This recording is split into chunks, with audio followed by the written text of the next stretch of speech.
Muito bem-vindo ao Conaclin. Meu nome é Gabriel, eu sou professor biomédico, trabalho e atuo como perito judicial e assistente técnico. E essa é uma área muito interessante aí que eu vou mostrar para vocês ao longo dessa palestra e que abram uma oportunidade nova aí no mercado da biomedicina, da farmácia ou qualquer profissional na área da saúde aí que esteja procurando um novo mercado de trabalho, que entenda melhor sobre a perícia judicial, como que você pode fazer para atuar, tá? É uma área um pouco ainda que não é muito explorada, ela não tem muito conhecimento de todos, então fica aquela dúvida, será que eu preciso de um concurso público? O que eu preciso fazer para atuar? E eu vou mostrar aí o caminho, como que eu cheguei na perícia judicial, inclusive os percalços que eu passei, tá? Muitos dos tropeços aí, eu acredito que é válido para passar para novos, para os iniciantes, para que também não passam pelos mesmos caminhos e tenham um direcionamento então mais rápido para atuar nessa área, tá? Então todas as dúvidas podem ficar tranquilo que elas serão tiradas aqui ao longo dessa palestra e que vocês sejam muito bem-vindos aqui no Conaclin, na sua edição especial de 9 anos, tá? Agradeço a oportunidade de estar palestrando aqui nesse evento tão importante aqui, nessa edição online para vocês. Bom, hoje eu vou abrir um caminho então que muita gente desconhece na área da saúde, tá? Isso daqui eu acredito sim, eu falo que pode sim mudar a carreira com que você está vivendo, a situação que você esteja passando, para aqueles que ainda estão na faculdade, para aqueles que vão formar ainda e para aqueles que já são formados, principalmente estão no mercado e precisam aí buscar um novo meio de atuação, um campo aí onde você pode trabalhar diretamente do seu computador em grande parte do tempo. Vamos conversar um pouco sobre a perícia judicial na saúde, então. Mas antes de mostrar aí esse mercado, como que ele funciona, eu preciso ser muito honesto com você em tudo o que eu passei, tá? Eu tinha aí um sentimento de desvalorização. Não sei se todo mundo passa por isso, mas é um mercado que da área da saúde, que se você não atua principalmente na medicina, você tem aí um sentimento de desvalorização, de não estar sendo bem remunerado e está atuando às vezes com plantões desgastantes. Você está trabalhando em um laboratório que fica preso aí 24 horas, por exemplo, num plantão, tá? E às vezes plantões muito desgastantes. E aquela bancada que você domina ao longo do seu trajeto, ao longo do seu curso, esse conhecimento todo que você tem, ele vai ficar só entre 4 paredes. Então essa é a questão que mais me intrigava, tá? Então dominar sua técnica, ela não vai garantir o teu conhecimento, tá? Você só saber aquilo ali, a bancada, ler o pop, ele não vai garantir o seu conhecimento. Isso daí é uma foto minha, tá? Em que eu estive em vários laboratórios. Esse foi um dos laboratórios lá em São Paulo, que atuei aí fazendo diversas técnicas aí de imunologia, histologia, biologia molecular, tá? Eu dominava a bancada, mas sentia que a carreira, ela não andava, ela estava estagnada. Sentimento de ser apenas mais um no laboratório, isso é constante, a gente vê aí com o aumento das faculdades, aumento de pessoas procurando aí o ensino superior, principalmente na época, né? Agora nós tivemos uma queda em relação a isso. E onde que eu estava errando? Quais seriam os novos horizontes que eu precisava buscar por aí? Foi aí que existe um caminho que a saúde aí, ela desconhece, tá? A maioria dos profissionais, eles focam apenas na bancada, de estar presente ali, pipetando, colocando a solução, colocando os reagentes. E existe aí uma oportunidade no judiciário, tá? Ele está faltando peritos aí que consigam entender, consigam interpretar para o juiz todo o processo que é feito durante a bancada e, principalmente, não só interpretar, mas colocar em uma linguagem acessível, tá? Imagina você explicando para alguém de uma outra área o que você faz, tá? Nem sempre você vai utilizar aquele linguajar de técnico, aquela função técnica que você fala no laboratório, senão a pessoa que está te escutando, ela não vai entender nada e vai ficar por isso mesmo. Se ela entender 1% do que você está falando, será muito, né? Então, isso pode transformar completamente a sua carreira e a sua remuneração mensal, tá? Você não ficar limitado a um teto aí de CLT, um teto de trabalho de bancada, fazendo coisas aí que talvez você não queira ao longo da sua vida. Existe um mercado bilionário, tá? Que precisa do seu conhecimento técnico hoje. Por que bilionário? Eu falo porque existe tanto o dinheiro, tá? Tanto o valor que fica parado aí na justiça, buscando peritos para serem pagando através dos seus honorários, quanto existe também um mercado em que um advogado ou um cliente seu, ele possa te procurar aí também pagando valores aí muito bons para que você resolva um trabalho técnico que você sabe lidar. Tenho certeza que você sabe.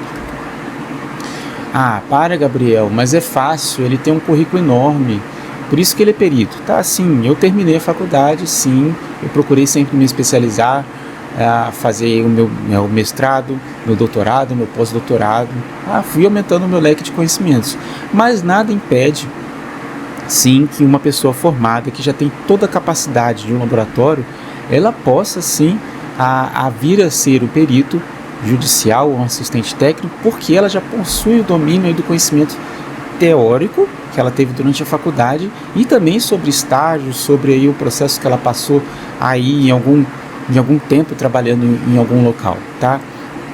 A verdade é que eu não comecei assim, né? Quando eu formei, o teto salarial para mim sempre foi baixo, tá? Não sei para vocês, tanto da biomedicina como eu vejo em outras áreas também, mas eu não via para onde crescer, não via sinceramente como era possível receber. Inclusive aí na área da pesquisa a gente tem aí a bolsa, tá? A bolsa da pesquisa, mas essa bolsa ela é limitada, também é um certo custo aí, e esse valor ele não vai para frente, e a bolsa ainda tem um limite que ela acaba, né? Ela passa um tempo, ela acaba, são 3 anos ou 2 anos aí, pode chegar a 4, mas esse limite ele acaba. Você depois tem que procurar alguma coisa que nem sempre você encontra no mercado de trabalho, trabalhar no laboratório ou ser professor, alguma coisa assim, dependendo da cidade onde você esteja, né? E eu via muitos erros aí laboratoriais na TV, e eu pensava comigo mesmo, isso aqui é fácil de resolver, ou então como é que essa pessoa conseguiu errar, deixar passar esse erro laboratorial, ou deixar de passar esse procedimento que a gente faz na bancada? Nossa, deve ter sido alguma coisa bem grave, né?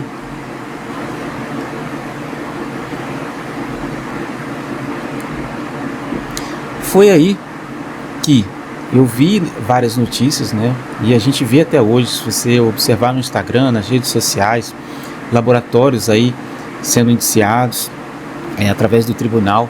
Esse daí é um laboratório que foi condenado por falso positivo no exame de cocaína. Olha só o quanto que essa pessoa ela ficou prejudicada, o quanto que essa pessoa ela poderia pedir então de indenização por ter sido prejudicada aí por um exame falso positivo. Ou então um laboratório, por exemplo, que estava certo, que deveria provar que ele estava certo no exame, o que ele faz nesse sentido? Quem ele procura? Clínica de estética aí, com aumento de profissionais habilitados nessa área agora, né? Inclusive existem diversas áreas que querem atuar na área de estética, mas diversas clínicas elas precisam ser controladas aí. A clínica de estética ela deve indenizar aí um cliente por uso do material errado. Olha só que perigo. Então quem que vai ver, quem que vai observar que aquele material estava fora do prazo de validade, que a técnica foi aplicada de forma incorreta, tá? Tudo isso o perito judicial ele pode avaliar. Filho e companheiro de enfermeira que faleceu com Covid-19 tem direito à indenização de 160 mil. Nós temos aí um caso em que um exame de biologia molecular precisou ser avaliado. A biologia molecular é uma área muito interessante aí, bem crescente na área dos diagnósticos. Então, ele precisa ser avaliado, precisa ser investigado com critérios maiores. Teste de paternidade errado. A justiça condena o laboratório a indenizar paciente em 36 mil reais. Quem que auxiliou o juiz? O juiz ele não entende aí da área da saúde. Quem que falou realmente que o teste de paternidade ele estava errado, tá? Quem que precisou mostrar aqui, ó? Nós, olhando, observando esses laudos aqui, esse pai, ele realmente é o pai da criança ou não? É o profissional da saúde, tá? O hospital e fabricantes são condenados por morte após anestesia contaminada. A análise, então, de produtos para ver se ele tem aí a contaminação ou não. Mulher morre após exame de contraste em hospital de Jaguariúna e o caso será investigado, né? Aí o exame de contraste para o pessoal que trabalha na imagem, quem é habilitado na área de imagem também, pode observar, então, se o material ele é ou não de boa qualidade, se o ambiente ele estava apto a fazer aquele procedimento. Investigação do PCMG esclarece morte de mulher de 59 anos e intoxicação de outras 5 pessoas em falha de farmácia de manipulação. Olha, atenção os farmacêuticos aí, as farmácias de manipulação elas precisam de uma auditoria, eles precisam ser avaliadas constantemente para ver se os produtos eles estão sendo produzidos de forma correta, tá? E aqui, olha que absurdo, o hospital fecha UTI após superbactéria ser identificada em 7 pacientes. Então, é uma tragédia, né? Você não poder atuar, abrir um hospital, deixar as pessoas, então, receberem o seu atendimento de saúde por causa de uma imprudência igual essa, né? Então, eu lembro que, em muitos casos de superbactérias, às vezes, né? O que acontece? A pessoa leva um presente, leva uma flor para um ambiente onde ele não pode ser levado. A pessoa entrega aquele material e aquele material que é entregue no ambiente que deveria ser estéril acaba então prejudicando toda uma outra cadeia, né? Justiça condena laboratório a indenizar cliente por extravio de material biológico. Exames seriam para confirmar o diagnóstico de tumor. Absurdo, né? Você precisa aí do seu material biológico para confirmar, às vezes que não só em um laboratório, mas em outros laboratórios também, para os médicos olharem, darem a prova, e na hora de pegar o material biológico para fazer essa contraprova, o material ele não estava no laboratório, ele foi extraviado. Isso precisa ser de uma indenização enorme, né? A seguradora e laboratório deve pagar 50 mil de indenização por diagnóstico errado, outra falha aí de erro laboratorial. Quem que vai analisar esses erros laboratoriais? Nós temos aí o perito, e eu vou ensinar para vocês aqui nessa palestra como que o perito pode atuar. Quem que é o perito? O que o perito faz? Nós temos uma assimetria do mercado, tá? Os processos, a judicialização da saúde, ela sempre dispara. Então a gente tem demandas de erros trabalhistas, erros de procedimentos aí, contestação de laboratório. Não é possível que a pessoa tenha um infarto, não é possível que a pessoa é diabética. Então assim, existem contestações, tá?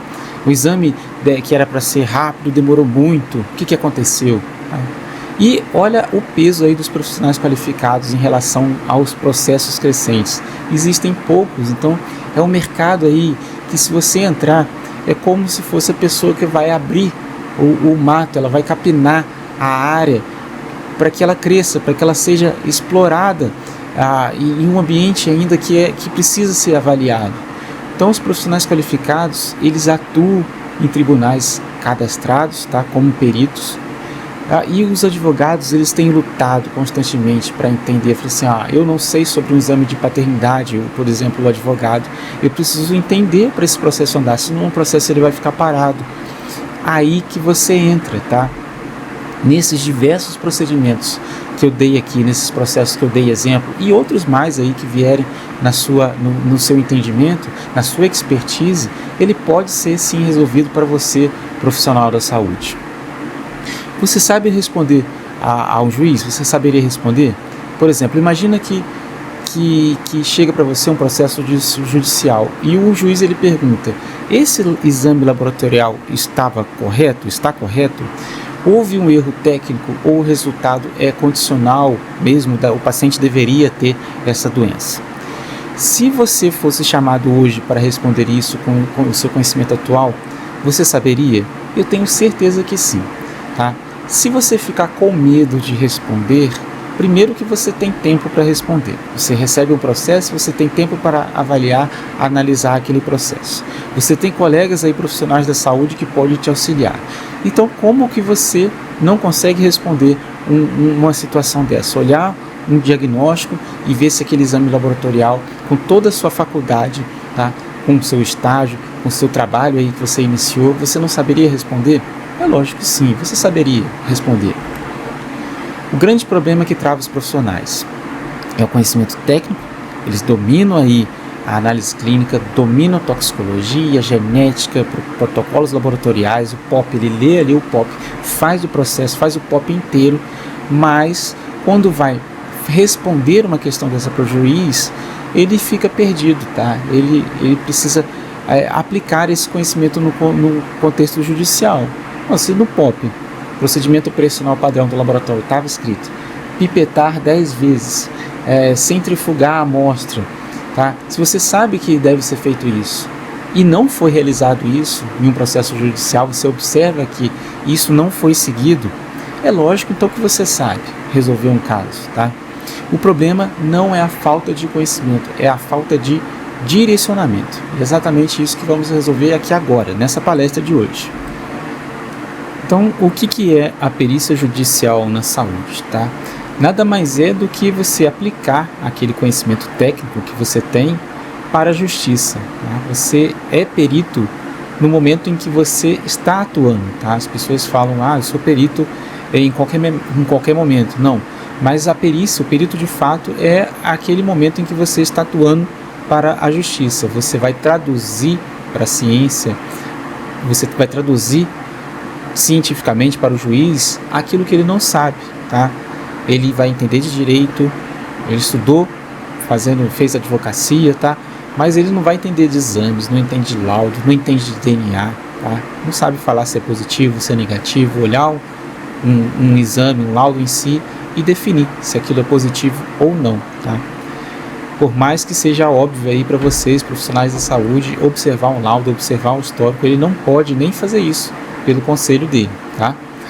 Quem que faz essa ponte será você, usando então o conhecimento técnico para ajudar o juiz a tomar então uma decisão justa. E a perícia ela vai aparecer aonde, tá? A gente tem vários aí casos de erros médicos. Eu falo erros médicos, mas são possíveis erros médicos, tá? Porque como você atua na imparcialidade, pode acontecer também que uma outra parte esteja correta em relação à outra, assim como os exames laboratoriais, tá? Tanto o laboratório como o cliente do laboratório, ele pode estar certo, tá? É isso que você vai definir, através de uma forma imparcial, com as apresentações aí do que você tem de conhecimento, você vai direcionar ao juiz entender quem que está falando a verdade aqui nesse processo. Então, nós temos erros laboratoriais, nós temos aí casos de toxicologia, tá? Uso de substâncias psicoativas, processos criminais, acontece muito, por exemplo, em exame para fazer a carteira, para tirar a carteira de motorista, ou exame de uma empresa que exige um motorista, né, um caminhão, enfim, que ele faça o exame toxicológico e o resultado aí ele não pode dar positivo para nenhum psicoativo, né?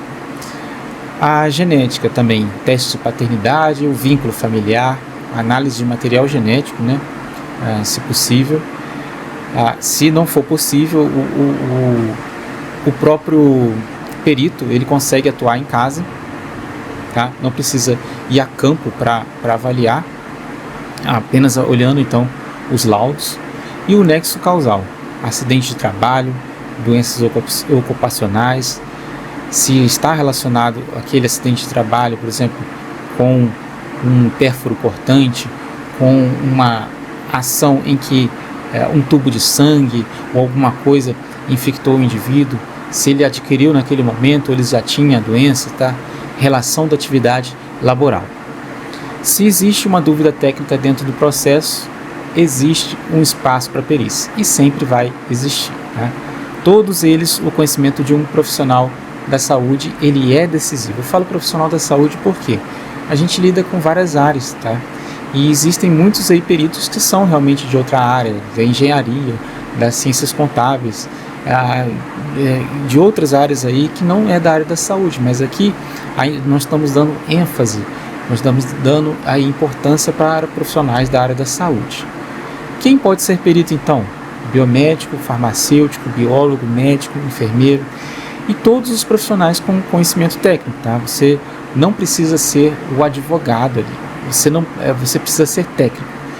Lógico, você tem que entender um pouco de leis, mas você vai direcionar aí o juiz com a sua expertise na sua área. E se você tem registro no conselho, você tem aí o requisito principal, a chave de entrada então para a perícia judicial.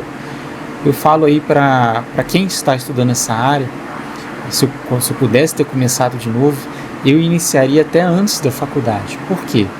Eu já ia adquirindo conhecimento, tudo que eu olhasse no laboratório, no meu estágio, no meu trabalho, eu já iria olhar com ares já, com o olhar de quem já entendia sobre a perícia. Se aquilo que estaria sendo executado estaria da forma correta realmente, ou precisaria adicionar algo mais para que o laboratório se respalde ou para que o cliente se respalde. Então a perícia, ela é importante você ir aprendendo ela, tá? Assim, no momento que você já tem o seu certificado, o seu diploma, tá? O seu registro no conselho, isso dá uma continuidade, vira uma porta de entrada, tá? Para você já fazer o cadastro nos tribunais. Precisa de concurso público? Não, é o que mais impede as pessoas de fazer a perícia, é que parentes, familiares ou outra pessoa que não tem conhecimento sobre a perícia judicial, ela fala que o indivíduo precisa ser concursado para ser chamado no tribunal. Não, nada disso, tá? E vamos quebrar outros mitos aqui que trava a carreira de perito. O perito, ele precisa de 20 anos de experiência. Olha, tem tribunal, antigamente até se falava isso nos cadastros, no cadastro do TJ de Minas, de São Paulo, o juiz ele só vai te nomear para você resolver um caso se você já tiver experiência de ter feito outros processos, tá? Olha só, isso é um total absurdo. Por quê? E o mercado é para todos. A partir do momento que você tem conhecimento da área que você atua, você está apto para trabalhar na perícia. Você não é igual piloto de avião, que você precisa ter não sei quantas mil horas de voo para poder estar atuando na perícia. Não é assim que funciona, tá? Na perícia judicial. Basta provar na sua biografia que você tem ali o conhecimento técnico adequado para atuar naquele caso, tá? E você consegue ler, quando você recebe o seu processo, tá? Inicialmente você pode aceitar ou não, se você entender que dentro na leitura ali dos autos, você viu que existe um impedimento, algo que você não possa atuar, simplesmente você não é obrigado a atuar naquele processo. Você pede aí o que a gente chama de escusa, tá? Do cargo, do processo. Mito, é impossível entrar, tá? Sim, existe um método, um caminho claro aí para começar na atuação pericial. O que acontece é o seguinte: são pessoas que tentam se cadastrar nos tribunais da forma errada, não entendem como é feito o cadastro no tribunal, envia sua documentação totalmente errada, com documentos faltantes, com informações não claras. Isso que acontece. Então não é impossível de entrar, basta você aprender como entra, tá? E o mito que só médico pode. Quando se falava de perícia antigamente, né, só falava de perícia médica, né? A pessoa pensa, nossa, a perícia é a perícia do INSS, tá? Não é assim que funciona. A perícia, ela não é feita aí pelo INSS, né, o tempo todo. Existe a perícia que pode até entrar no INSS, né, mas ela precisa ser comprovada aí com dados, com exames, com processos, tá? Para a pessoa saber se realmente ela tem aquela disfunção ou tem aquele processo de exame que não bate com a clínica dele. Então é tudo uma combinação, é tudo um conjunto. E o que pesa então é a técnica, é o método de saber comunicar, tá? Não o tempo que você é formado. Às vezes a pessoa, quando ela adquire muito tempo de formado, ela adquire aí ela fica às vezes um pouco engessada para algumas situações, tá? Até quando a pessoa repete muito um ensinamento, uma palestra, ela acha que todo mundo entende sobre aquilo. E isso acontece na justiça também. A pessoa, ela acha que o juiz entende o que ela está falando, tá? Mas às vezes quem está formado, quem está iniciando a carreira, possivelmente por ele estar aprendendo, por ele estar lendo, às vezes eu vejo muito isso também, que ele consegue se expressar melhor, explicar melhor aquilo que ele entendeu, tá? Inclusive quem é formando está com a matéria fresca aí para falar com o juiz, tá? Mas sempre eu falo de forma clara, tá? E objetiva. O método 3P da perícia, que eu falo sempre, tá? A perícia não é opinião, tá? É fundamentação técnica. Ainda mais na perícia judicial. Você nunca vai afirmar que fulano ou cicrano está correto, tá? Você vai ver o problema, você vai entender exatamente o que está sendo questionado. 15 perguntas aí do autor, 15 perguntas do réu, do processo.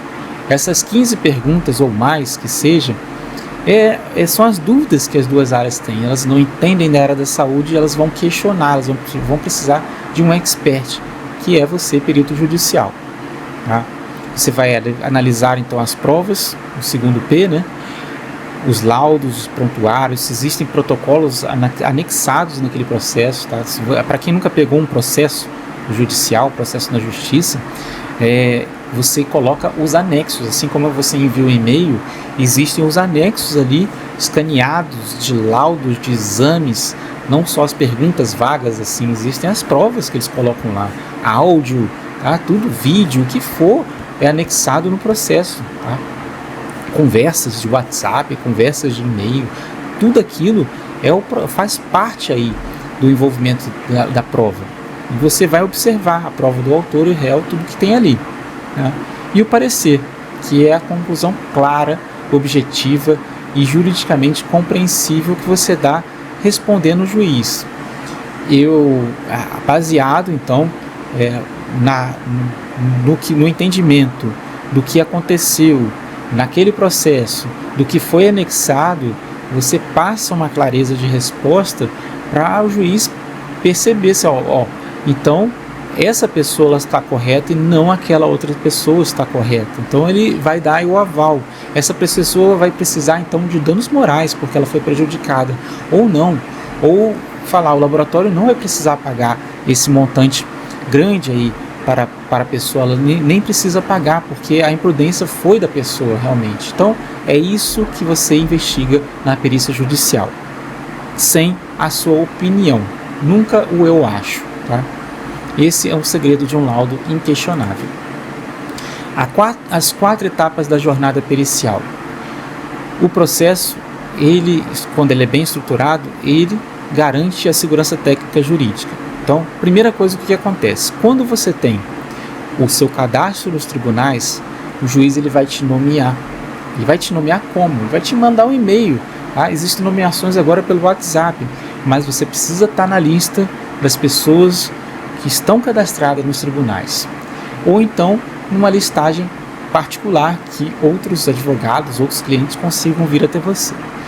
Segundo, você vai fazer a análise, a leitura completa dos autos, vai entender ali o que o lado está perguntando, o que o outro está perguntando. Se você for um assistente técnico, você vai criar as perguntas, então, para que o juiz ele entenda que a sua parte, aí que você está defendendo, ela seja esclarecida com o que está acontecendo. E ao final nós temos um laudo, tá? O perito judicial é aquele que dá o laudo imparcial, igual eu falei no slide anterior. Ele vai escrever, baseado no que ele leu, tá? Quem estaria correto ou não em relação àquilo, sem afirmar quem estaria correto ou não. Vamos uma simulação aqui ao vivo. O caso de exame de diabetes. O paciente, ele alega que o laboratório trocou o seu exame de glicose. O resultado aí veio absurdamente alto, ele nunca teve diabetes, tá? O laboratório afirma que o processo foi perfeito e sugere que o paciente não realizou o jejum obrigatório de 8 horas. Veja bem, você como perito judicial descobre a verdade? O que você vai identificar? Houve aqui um erro na identificação do tubo? Poxa, vamos tentar investigar aí se a cadeia de custódia, se durante o processo todo a identificação de nomes aí, nós temos nomes iguais entre pessoas, por exemplo, João da Silva, João da Silva Santos. Então, assim, às vezes uma palavra pode ser um erro aí de pessoas dentro de uma amostra científica, né, uma amostra laboratorial. O equipamento estava calibrado no dia, então nós temos aí o aparelho ele não mente, ele vai deixando ali todos os rastros do dia, o que aconteceu, isso daí fica armazenado na memória do computador, tá? Você consegue observar se aquilo se o aparelho estava calibrado ou não.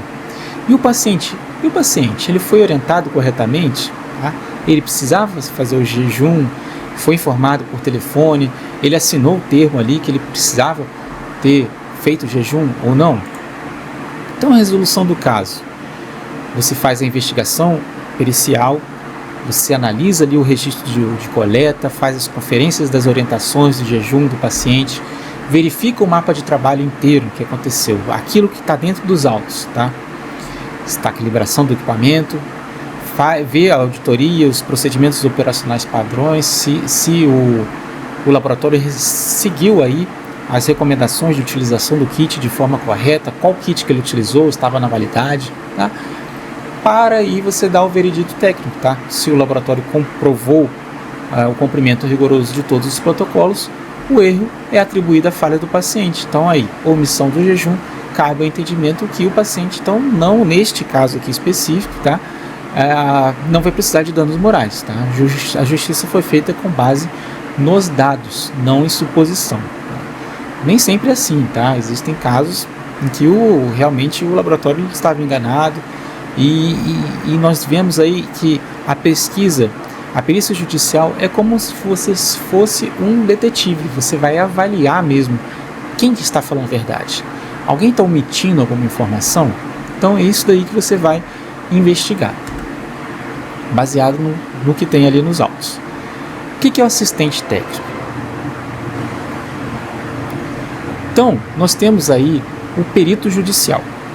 Por um lado, o perito judicial ele é nomeado pelo juiz quando você tem o seu cadastro nos tribunais, tá? Você vai olhar com o olho técnico.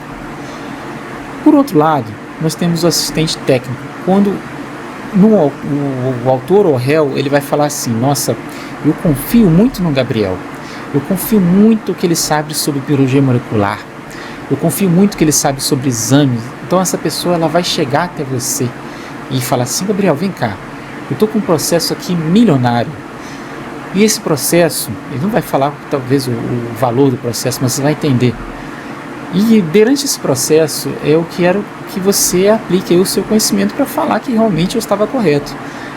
Você simplesmente fala assim: vamos, sim, eu posso dar uma olhada no seu processo, ver se eu posso entrar nele como assistente, te defendendo, né, o seu lado, se realmente foi isso que aconteceu, só que eu vou te cobrar o meu valor, né, o valor de hora de trabalho, tá? Aí você assina um contrato direto com a parte, né, e você acaba entrando aí no processo como assistente técnico, defendendo uma parte, tá? Aqui nesse caso você não é imparcial, você é o perito, você vai ser leal à parte ali, ao seu cliente. Erro na dosagem de medicamento. Nós temos aí um outro problema aí, para quem trabalha na área de farmácia, que o paciente alega uma intoxicação grave após tomar o medicamento manipulado. A farmácia aí afirma que a farmácia errou a dose 10 vezes mais forte, tá? Então o paciente está falando: não, eles colocaram mais coisa aqui para eu tomar do que é necessário. A farmácia afirma que a manipulação seguiu a receita e que o paciente pode ter tomado doses extras por conta própria. Aí, no caso, você como assistente técnico da prova, quem está mentindo? Você vai analisar a ficha de pesagem na farmácia, o cálculo farmacocinético da dose, né, no sangue. Você vai conferir também a receita original do rótulo. Então você, como assistente técnico, vai ser orientado, vai tentar ajudar aí a parte a fazer isso. Ações práticas, o papel do assistente nesse caso 2 aqui, vai fazer auditoria na farmácia, ver o POP de pesagem, se foi tudo seguido, vai olhar os quesitos de impacto, perguntar ao perito se a concentração do sangue é compatível com a dose. Então você vai bolar as perguntas para um perito judicial responder as suas perguntas. Veja como é que o processo aqui é ao contrário.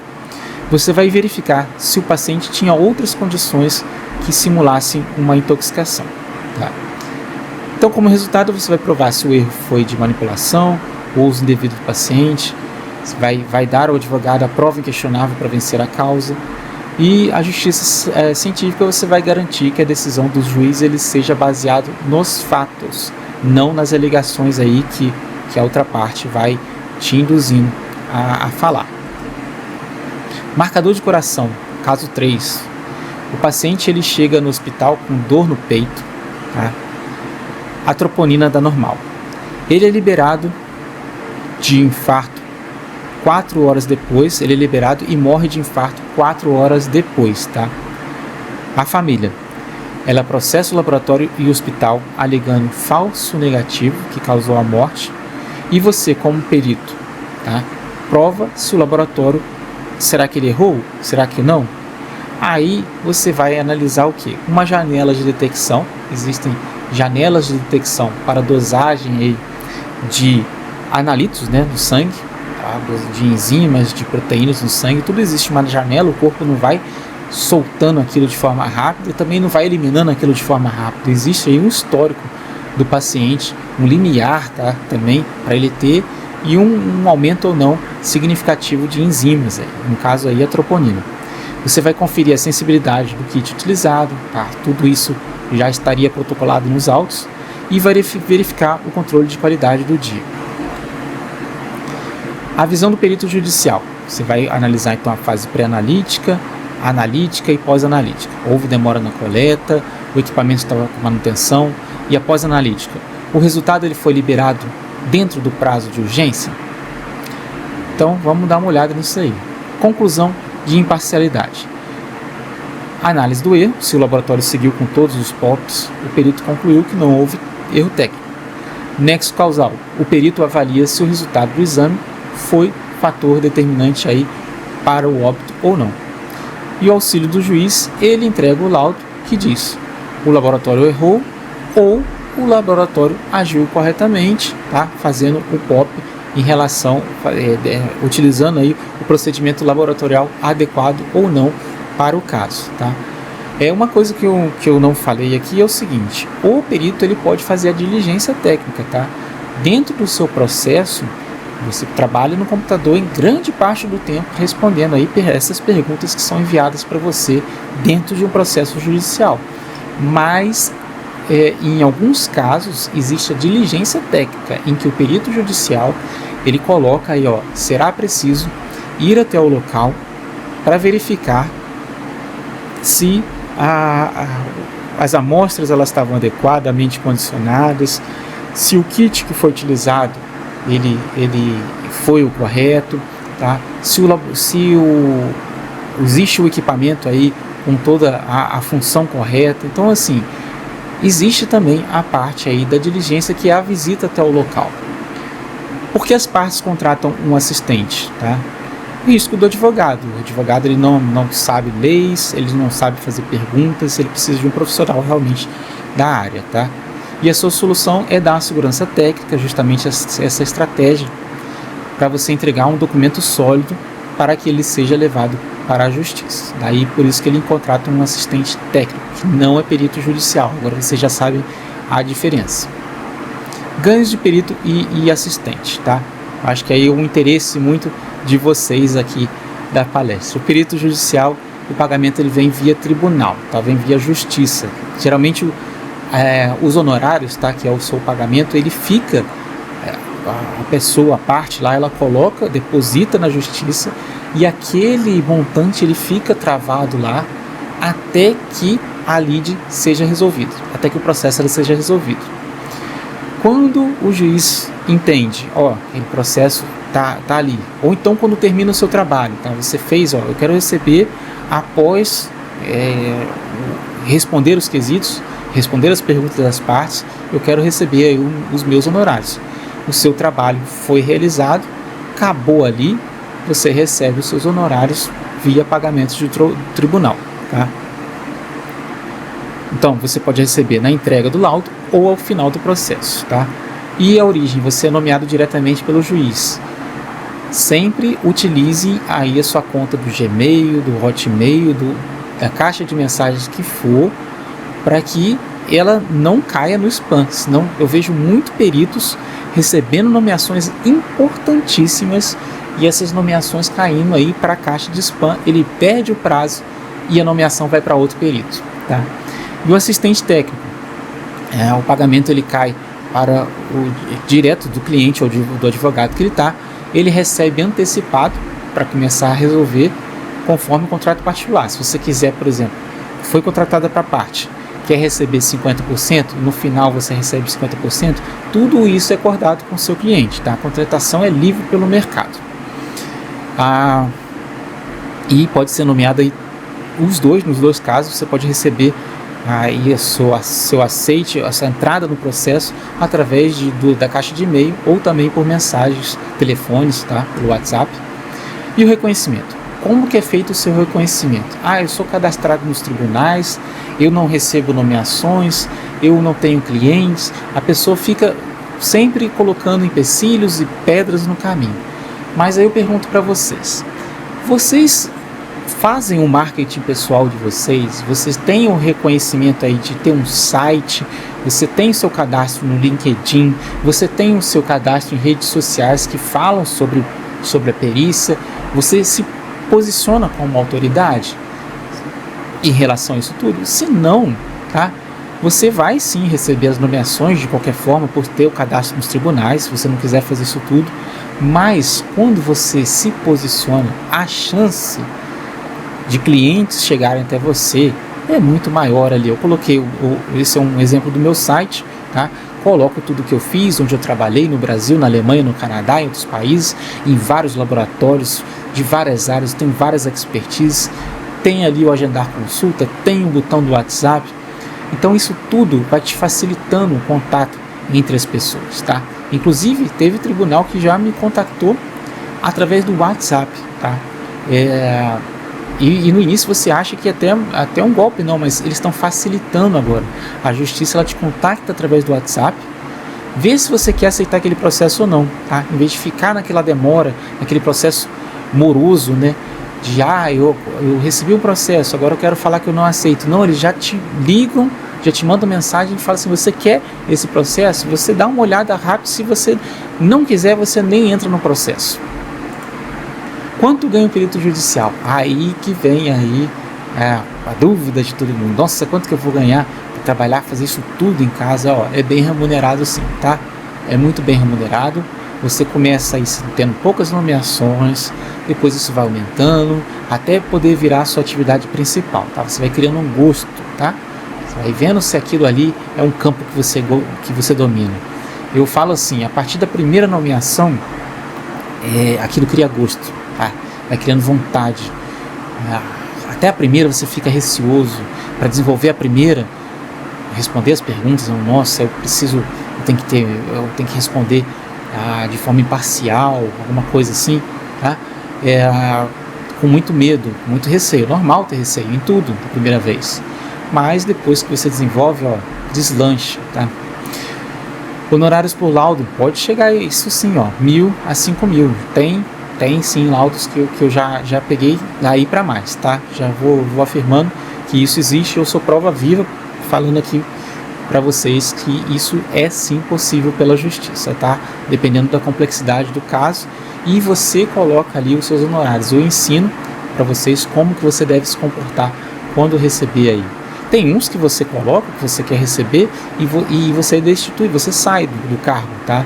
Eles não te aceitam, a parte ela entende que ela é muito para receber aquilo, e você simplesmente sai do caso e eles chamam outro perito.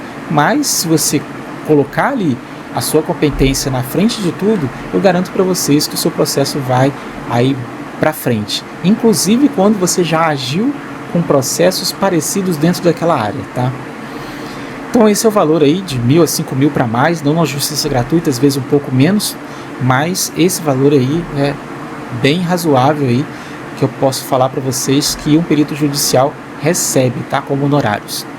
A flexibilidade, você pode trabalhar em qualquer local, você pode conciliar, eu quero fazer essa perícia aqui, eu tenho um período mais noturno, tá? Ou tem um período mais diurno, você pode trabalhar à noite, de dia no seu computador, de tarde, final de semana, a hora é você que faz, porque você vai estar em home office, desde que você responda no prazo que deve ser respondido.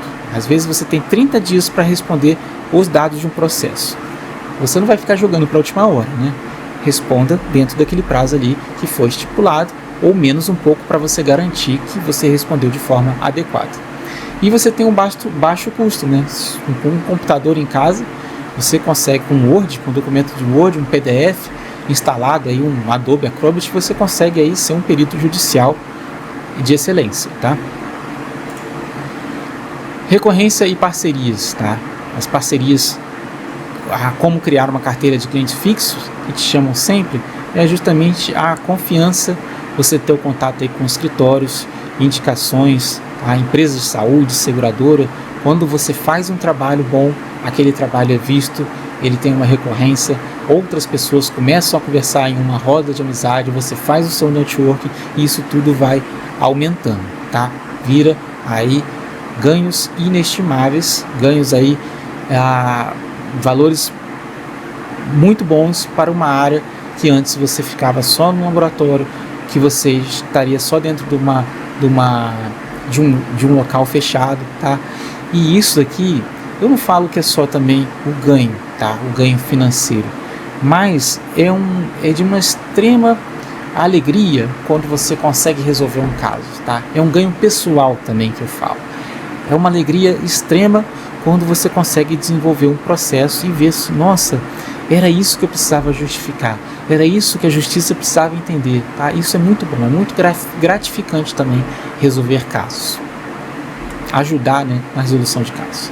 Então, como começar a sua jornada hoje? O primeiro passo é o cadastro nos tribunais, né? A organização, para você se cadastrar nos portais dos tribunais, por exemplo, de Minas, de São Paulo, do Rio, do estado que você atua, tá? A visibilidade, como eu falei, aplicar uma boa estratégia de marketing pessoal também, para você não ficar deixado de lado, para você não ser visto aí perante os outros demais profissionais que trabalham junto na mesma área que você tem.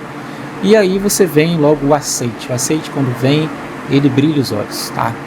O aceite, quando ele chega para você, é uma alegria imensa. Eu sou suspeito para falar, tá? Eu adoro. Sua nova carreira começa com uma decisão técnica. As dúvidas das frequências. Preciso de pós-graduação para começar na perícia? Não, tá? Não é obrigatório por lei. A pessoa acha que a perícia judicial é uma pós-graduação. Não, você precisa de um registro no conselho de classe para começar na perícia. No entanto, dominar um mercado técnico jurídico, tá? Te dá segurança aí para assinar o seu primeiro laudo, tá? É um curso de capacitação, tá? A capacitação que vai te jogar para a perícia judicial. Não é uma pós-graduação, você não precisa daquele certificado acima de 360 horas, não, tá? Cursos de capacitação já te desenvolve para você ser aí um perito judicial. Como o juiz me escolhe entre tantos profissionais? A escolha pode se basear na confiança técnica, na qualidade do seu cadastro. Você tem uma biografia perfeita. Olha, eu sei apertar o parafuso da máquina X, do lote X. Então olha como é que você deixou específico para o juiz. Então se ele vê aquilo, ele bate o olho, ele brilha, ele fala assim, é exatamente essa pessoa que eu preciso para trabalhar na minha área, tá? E a demonstração do domínio pericial, lógico, né, através aí de perícias que você vai fazer ou de outras perícias que você já tenha feito. Também ele pode dar uma olhada ali, pode perceber que você já atua naquela área. E se eu não souber responder algo, tá? O perito ele tem autonomia para solicitar auxílio, tá? É lógico que todo Tem processos que exigem sigilo total, e a maioria dos processos são sigilosos. Você não vai sair contando aí para todo mundo o processo que você está atuando. Tá? Você pode pedir novos exames se for necessário. Você pode conversar com outros profissionais para tirar a dúvida. Então, quando você está num grupo de pessoas que são peritos judiciais, vocês acabam falando a mesma língua também. E um acaba auxiliando o outro em relação a um toque para fazer, um toque para não fazer. Isso é muito válido.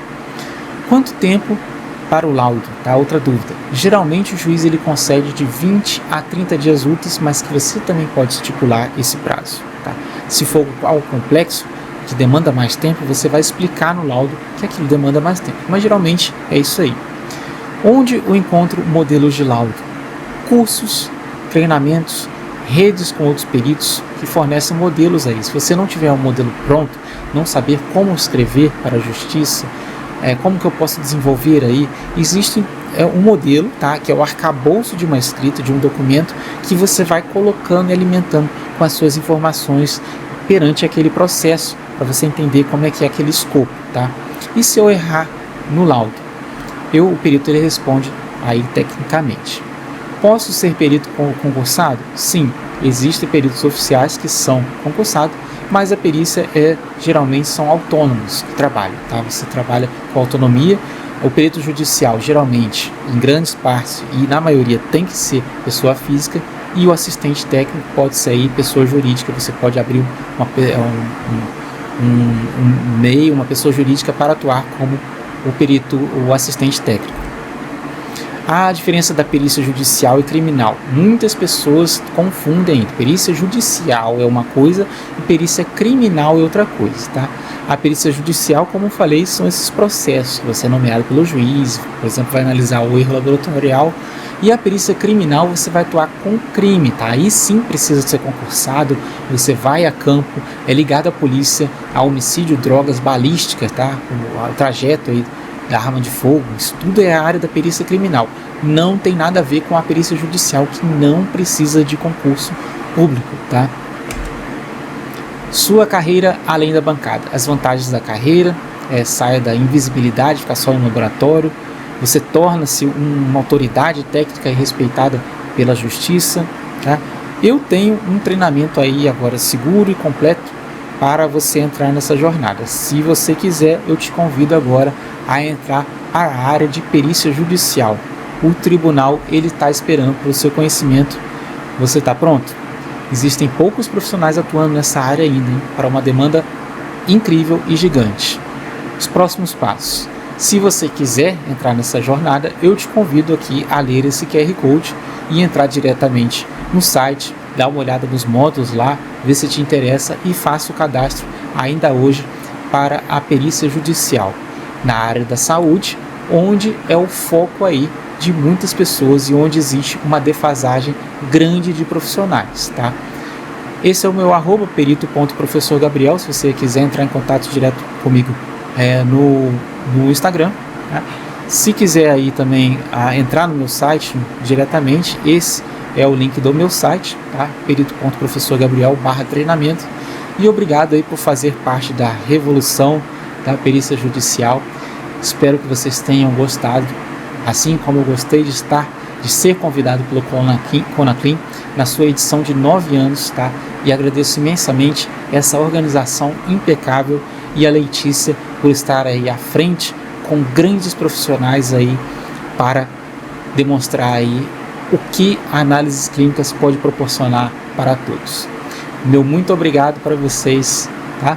Qualquer dúvida é só entrar em contato comigo diretamente.